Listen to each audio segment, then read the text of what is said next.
Welcome to the Knowing Podcast. Welcome To the Knowing God Podcast by Hide and Seek Ministries. Great for kids and grown-ups. This is episode number 30 of the Knowing God Podcast for kids. My name is Erin, and I am in a room full of boys. Who are you guys? Room full of men. Oh, men. Excuse me. We're Men. Yes, we're men. I am Bob. I am Grayson. I am Aiden. And the girl who was talking was named Erin. Thank you, Grayson. In the last episode, we read Proverbs 30, and those are verses 24 through 28. And in the first verse, it says, "There are 4 things on the earth that are small, but they are very wise." And we read about those 4 creatures. They were the ant, rock badger, locust, and spider. By looking at these 4 creatures, we said that we can learn 4 ways how we can be wise. And we said that in this next episode, we're going to look at some amazing creatures that God has made. So in doing this, we're going to play a game. Do you guys want to play a game? Sure. Yay!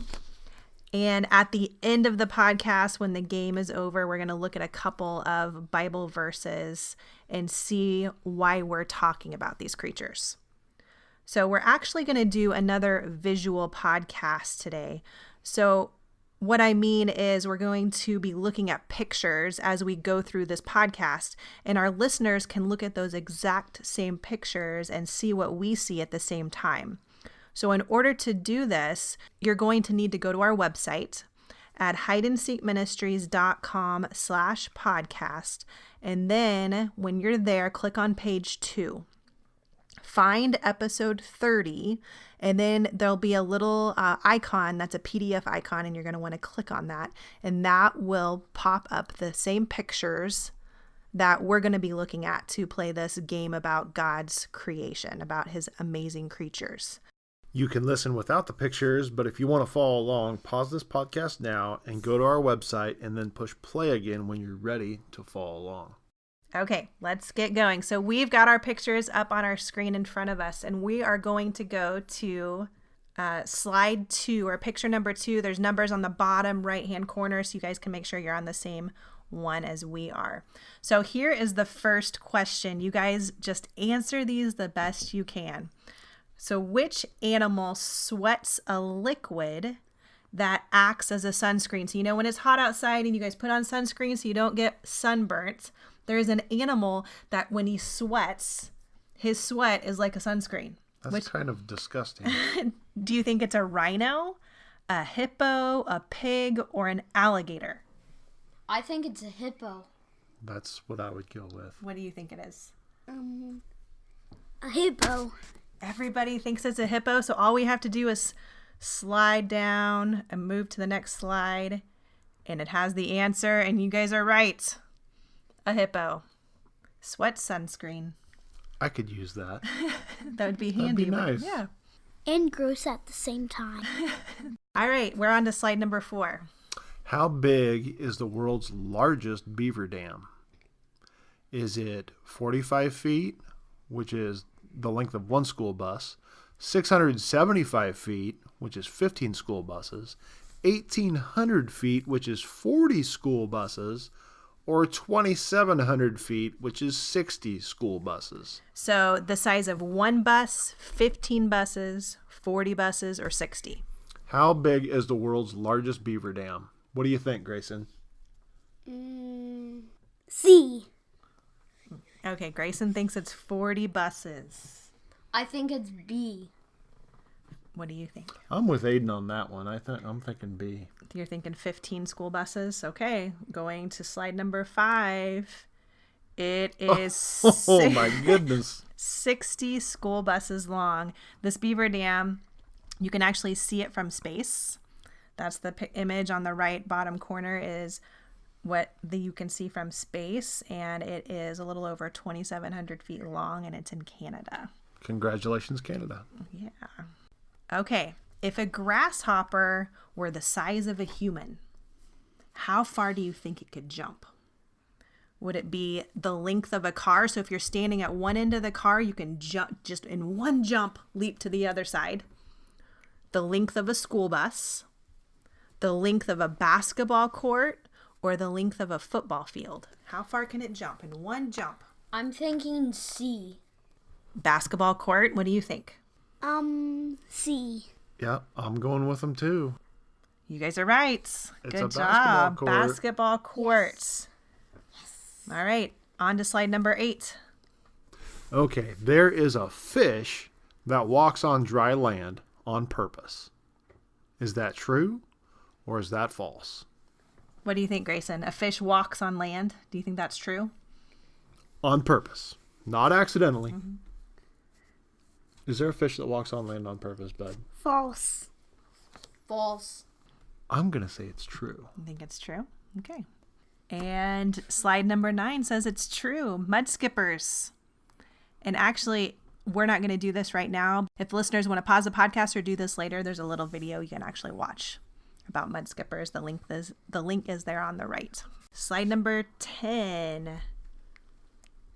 What can make itself explode when it's attacked? It explodes itself on purpose. Is it a certain kind of ant, a frog, a bee, or a cockroach? I'm pretty sure I know the answer to this one. A B. A bee? An ant. I'm going with Aiden again. Ant? Who's going to be right? Is it going to be you? Wait, I changed it. An ant. An ant. Okay. All right. Slide 11 says it is an ant. Okay, next question. One elephant tooth can weigh 1 pound, 5 pounds, 9 pounds, or 15 pounds. Just one tooth of an elephant. How much do you think it can weigh? So like 15 pounds, that would be like 2 gallons of milk. That'd be pretty heavy, wouldn't it? 9 pounds is a little more than 1 gallon of milk. What do you think, Gray? 9 pounds. 9 pounds. I think it's 15 pounds. Oh boy. I'm gonna go with 1 pound. 1 pound? Yeah. Okay. 9 pounds. You're right, Grayson. One elephant tooth can weigh. Is that what you said? 9 pounds. Good job. Good High job, five. Gray. It's And there's your example too. yeah. It's a gallon of milk. It weighs as much. It can weigh as much as a gallon of milk. How would you like to be that dentist? How would you like to be the elephant carrying around that much weight in his mouth? Yeah, no kidding. That dentist has got to be like Hulk Hogan. Is that a good example? Does anybody know who Hulk Hogan is? No. No. No. Okay, well, someone really strong. Moving on. Moving on. Okay, slide 14. A caterpillar has more blank than a human. Does it have more eyes, muscles, legs, or all of the above? I go with legs. So a caterpillar has more legs than a human. That's what you think? What do you think, Aiden? I think legs. Yeah, maybe I'm overthinking that one. I think I'll just go with legs and go with the boy. Okay. Go with the boys. Okay. Slide 15. The answer says all of the above. 6 eyes, 16 legs, 3 to 4,000 muscles. Wow. No kidding.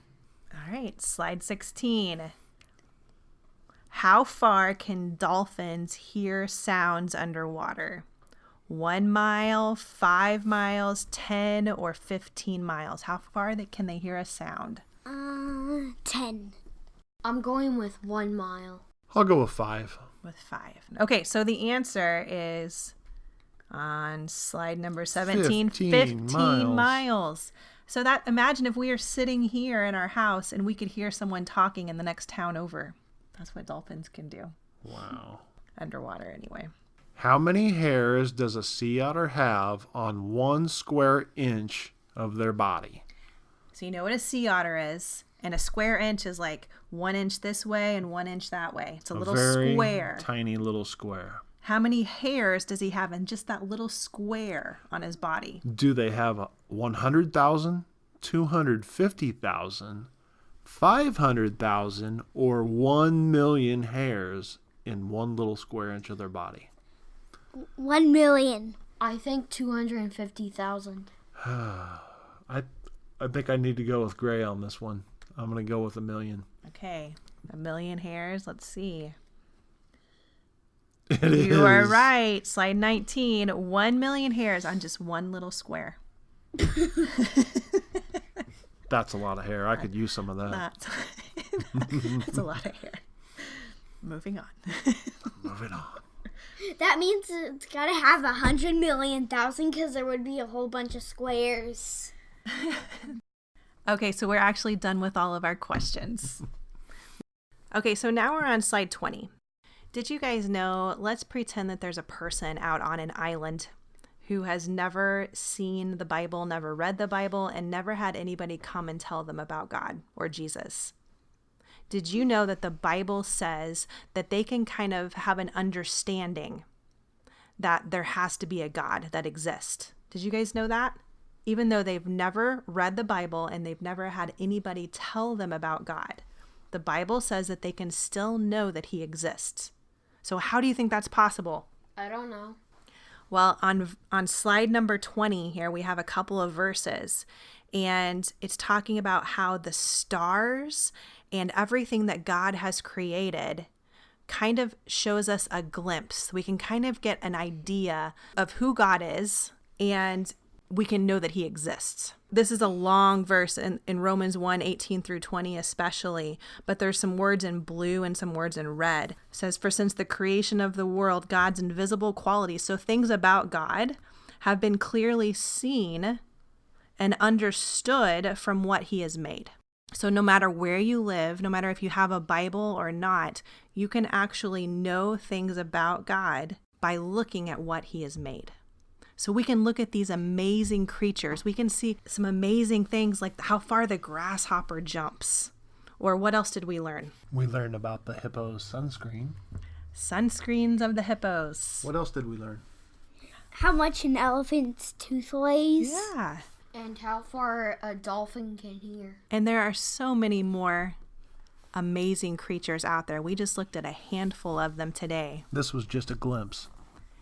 And you can look at things like that. We have another episode about looking at the stars and how big the universe is. And you can start to kind of have an understanding of how amazing God is, and that we're not here by a big explosion. And we're not here because we evolved from apes or monkeys, that we're here with a purpose, and we were created by an awesome and amazing and intelligent God.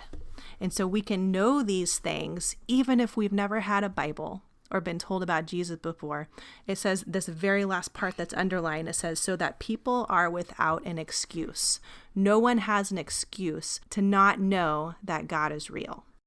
Thank you so much for joining us today. You can go to our website at hideandseekministries.com and click on science, and you will find some facts about amazing creatures and some other things about science as far as evolution and the Big Bang Theory, things like that. You can also go to our website and click on podcast and find free printable worksheets that will go along with this podcast and all of the other ones. You will also find under books, you will find that we just released a brand new book that we're excited about. It was just released yesterday, actually, called Benjamin Neary. If you have not subscribed to our podcast, we hope that you do. You can find us on iTunes, Google Play Music, Stitcher, iHeartRadio, and TuneIn. Thank you so much for joining us. We hope to see you again on the next episode of the Knowing God podcast for kids. Goodbye. Goodbye. Do you have an animal joke for us today before we go, since we talked about animals? Yeah. Has he already told the world the turtle? I don't know if you told The our turtle? listeners that joke yet, but go ahead because it's a good one. Okay. What did the turtle say to the other turtle? What? Beware of sharks. Beware of sharks. What did the shark say to the other shark? Let's eat those turtles in the other joke. That is such a good joke. And you made that up, didn't you? Yeah, all by myself, not out of a joke book. True fact.